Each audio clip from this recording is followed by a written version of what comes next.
আজ আমি নতুন রকমের নতুন স্বাদের নিরামিষ আলুর দম করব। আলুর দম করতে দেখো বড় বড় করে মাংসের ঝোলের মতন করে আলু কেটে নিয়েছি। নিরামিষ, একদম সম্পূর্ণ নিরামিষ। তোমরা যাতে অষ্টমীতে বানিয়ে খেতে পারো। পুরো আধখানা করে নিয়েছি মাঝারি সাইজের, আবার খুব বড় হলে 4 ফালিও করে নিয়েছি। আলুগুলো যে ধুয়ে আমি একদম জল ঝরিয়ে রেখেছি, কেটে ধুয়ে রেখেছি। এখানে আমি আলুটার মধ্যে একটু হলদি দিয়ে দিচ্ছি। আর নিয়েছি আমি এখানে দেখো খুব সাদা সিম্পল মশলা দেবো। এতে রসুন চলবে না, পেঁয়াজও চলবে না। 2টো মাঝারি সাইজের টমেটো নিয়েছি, আর কিছুটা আদা নিয়েছি। আর নিয়েছি এখানে টক দই নিয়েছি, ছোটো বাটির 1 বাটি। কাজু কিশমিশ নিয়েছি। নিরামিষ আলুর দম খেতে গেলে আমি কিভাবে বানাই দেখো। সামান্য একটু আমি হাতে করে স্বাদ মতো নুন একটু হালকা করে ছড়িয়ে দিচ্ছি, লঙ্কাও সামান্য একটু দিচ্ছি, একটু সর্ষের তেলও দিয়ে দিচ্ছি। এইটা আমি ম্যারিনেট করে কিছুক্ষণ রেখে দেবো। এই আলুটা এত দারুণ স্বাদের খেতে হবে, না খেলে বুঝতে পারবে না। কিছুক্ষণ আমি মাখিয়ে এটাকে রেখে দেবো। আমার মাখানো হয়ে গেছে, এবার আমি একটা কাঁচি চাপা দিয়ে দিচ্ছি। এখানে আমি এটা মেখে এই চাপা দিয়ে একটু রেখে দিচ্ছি যাতে বেশ মজে উঠে।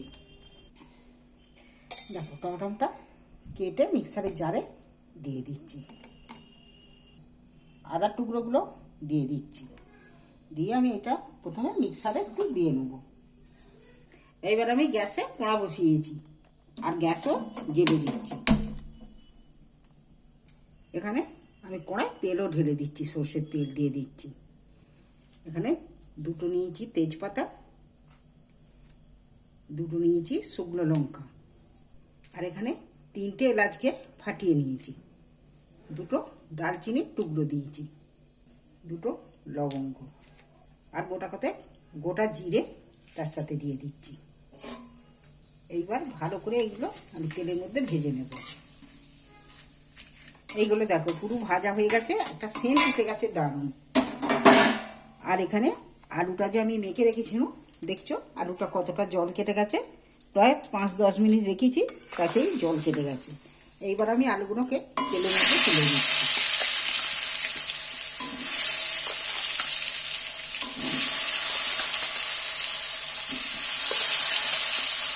আলুকে ম্যারিনেট করে রেখে আলু কষিয়ে কষা আলুর দম করবে, দেখবে নিরামিষ আলুর দম তো হেভি লাগবে। যেন মনে হয় নিরামিষ আলুর দম খাচ্ছি না মাংস খাচ্ছি। দারুণ স্বাদের রেসিপি আলুর দম হচ্ছে। আলুগুলো ভাজতে ভাজতে ম্যারিনেট করে রাখা ছিল বলে আলুগুলো কিন্তু ভাজতে ভাজতে অনেকটা নরম হয়ে গেছে। এখনও কিন্তু সম্পূর্ণ ভাজা হয়নি, আরও একটু ভাজতে হবে আলুগুলো। এই যেগুলো না হয়েছে, যে দিক পিঠগুলো একটু ঘুরিয়ে ঘুরিয়ে একটু ভেজে নিতে হবে। আলুটা বেশি করে ভাজা হলে তবে আরও টেস্ট আসবে। কালারটা দেখতে কত দারুণ এসছে। দেখো আলুগুলো নাড়াচাড়া করতে করতে আলুগুলো কিন্তু আমার সম্পূর্ণ ভাজা হয়ে গেছে, লাল লাল করে ভাজাটা হয়েছে। যে কত সুন্দর কালার এসছে দেখো।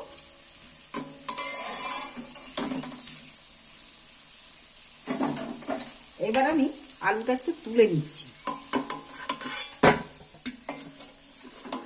ভাজা আলুটা তুলে নিচ্ছি তেল থেকে।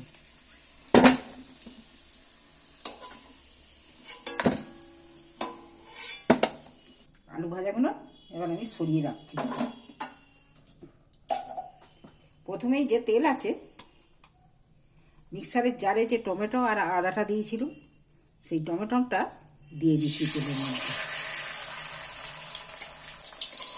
এটাকে একটু ভালো করে ভেজে নিতে হবে যাতে না কাঁচা গন্ধটা ছাড়ে। টমেটোটা তেলের সাথে ভালো করে একটু নাড়াচাড়া করে ভেজে নেব যাতে না টমেটোর কাঁচা গন্ধটা না ছাড়ে। দেখো টমেটোটা ভাজা হয়ে গেছে। এবার কিন্তু টমেটোটা দিয়ে তেল ছেড়ে দিয়েছি। এবার এখানে যে কাজু আর কিশমিশ সেগুলো তুলে দিচ্ছি এর মধ্যে। এবার ঝালের জন্য দিয়েছি লঙ্কা, এইটা একটু কাশ্মীরি লাল লঙ্কা দিচ্ছি, হলুদ দিচ্ছি, মিক্সার ধোয়া জলটা আমি দিয়ে দিচ্ছি। দিয়ে এবার আমি ভালো করে এটা ফের করতে থাকবো, মশলাটা যাতে ভাজা ভাজা হয়ে যায়। দেখো নাড়াচাড়া করতে করতে এই মশলাটাও কিন্তু কষা হয়ে গেছে, মশলাটা তেল ছেড়ে দিয়েছে। এইবার যে বাটিতে টক দইটা আমি নিয়েছিলাম, টক দইটা এর মধ্যে দিয়ে দিচ্ছি। আলুতে নুন মাখানো ছিল, এবার আমি মশলাটা আন্দাজ একটু জল দেবো, মশলাটা সেই অনুযায়ী আমি নুন দিই। এইবার ফের একবার কষিয়ে নেব।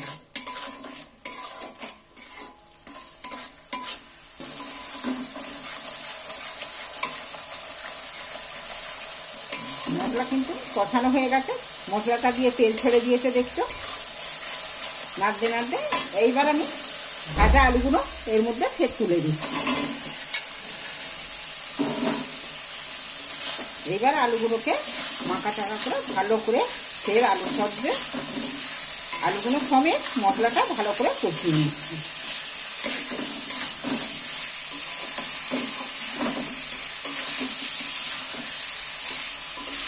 তোমাদের এই আলুর দম নিরামিষ আলুর দমের রেসিপি, এই আলুর দম দেখলে তোমাদের যদি দেখে ভালো লেগে থাকে, বানিয়ে তো অবশ্যই খাবে। তোমাদের যদি ভালো লেগে থাকে তাহলে চ্যানেলটা আমার অবশ্যই সাবস্ক্রাইবার করে দাও, আর কমেন্ট করে জানাবে যে কেমন খেলে এই নিরামিষ আলুর দম। লুচির সাথে আলুর দম, এই আলুর দম লুচির সাথে একদম জমে যাবে। সামনেই পুজো, এবার আমি একটু জল দিয়ে দিচ্ছি। এইভাবে বানিয়ে অবশ্যই একবার খাবে।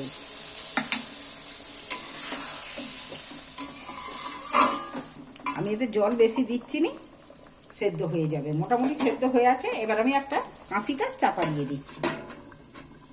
দেখি আমার আলুর দম, দেখো একদম একটা আলুও ভাঙিনি, কিন্তু পুরো আলু কিন্তু সেদ্ধ হয়ে গেছে। দেখি আধখানা আলুই, দেখো আলু কিন্তু খুব সুন্দর আলু সেদ্ধ হয়ে গেছে। এবার আমি গ্যাসটা অফ করে দিচ্ছি। আমি আলুর দম এখানে তুলে নিচ্ছি একটা থালার মধ্যে।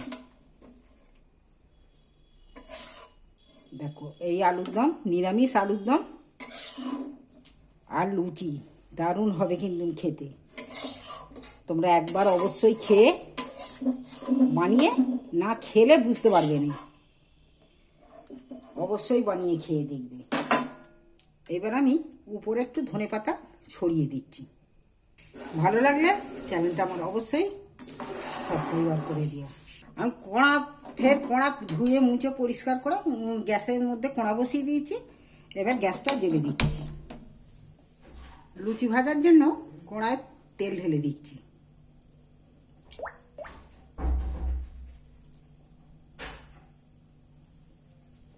আমি ময়দা মেখে গুচি কেটে পুরো রেডি করে রেখেছি তরকারি বসিয়ে দিয়ে।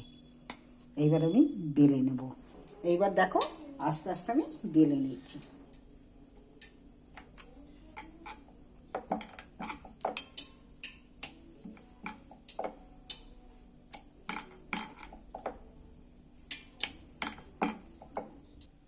দেখো লুচি একদম গোল গোল করে লুচিগুলো করছে।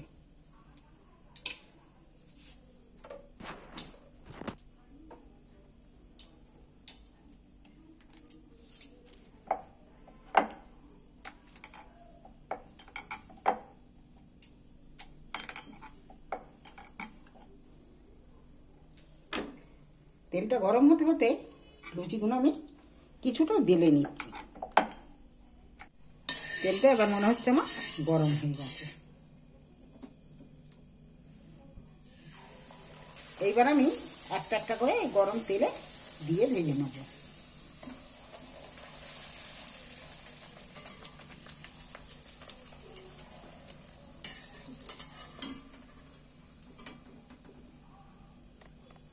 এইবার পরপর একটা একটা করেই দেবো।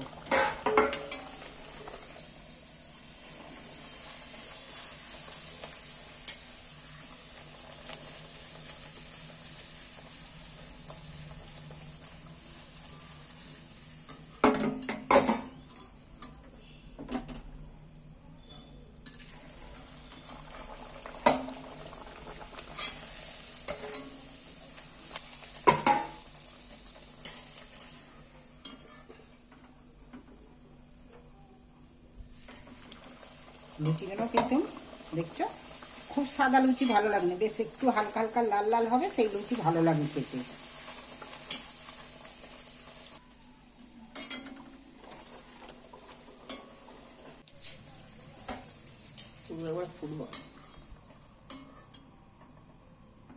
দেখো এইভাবে আমি লুচিগুলো এইবার সবগুলো একটা একটা করে লুচিগুলো ততক্ষণ ভেজে নিই। এইভাবে নিরামিষ এই আলুর দম আর লুচি যে 4টে খাবে সে 5টা 6টা 8টাও খেয়ে নেবে লুচি। এইভাবে নিরামিষ একবার আলুর দম বানিয়ে আর লুচি বানিয়ে, সামনেই অষ্টমী, এইভাবে বানিয়ে খেয়ে দেখবে। ভালো লাগলে চ্যানেলটা আমার সাবস্ক্রাইব করে দিবে।